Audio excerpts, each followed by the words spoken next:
Hi, my name is Dennis Brager. I'm the founder of the Brager Tax Law Group. All we do is represent clients who have problems, both civil and criminal, with the IRS or the state of California tax authorities, such as the Franchise Tax Board, the Board of Equalization, or the Employment Development Department. Today I'd like to talk a little about some of the problems that occur if you are required to file Form 5471 and fail to do so. Form 5471 is the information return of U.S. persons with respect to certain foreign corporations. The first question is, who is required to file a Form 5471? The answer is not simple. There are several categories of persons who must file. They include U.S. citizens and residents who are officers or directors of foreign corporations in which U.S. shareholders acquire 10% or more of the stock. This applies even if the officer or shareholder himself doesn't own any stock in the company. And by the way, the term persons includes not only individuals but also corporations, partnerships, as well as trusts and estates. Another category of persons who are required to file are those who acquire 10% or more of the shares of a foreign corporation in a particular year. Also, if you own more than 50% of the stock of a foreign corporation, you must file Form 5471.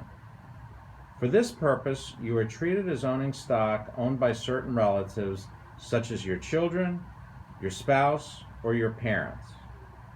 In addition, persons who own stock in a corporation which owns stock in another corporation are treated as owning stock in both corporations.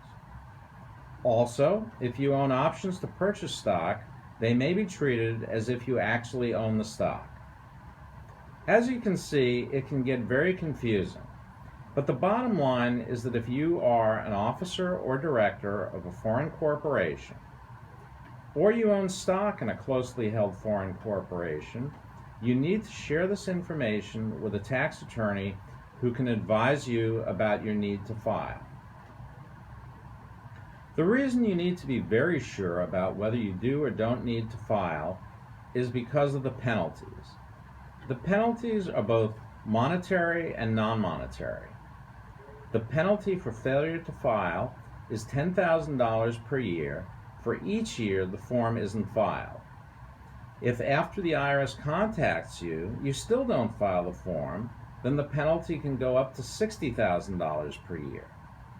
Also, since each foreign corporation you are involved with needs to file a separate Form 5471, the penalties can double and triple from these levels. But as they say on late night TV, but wait, there's more. If you fail to file the Form 5471, the IRS statute of limitations for billing you for additional taxes is extended for 3 years.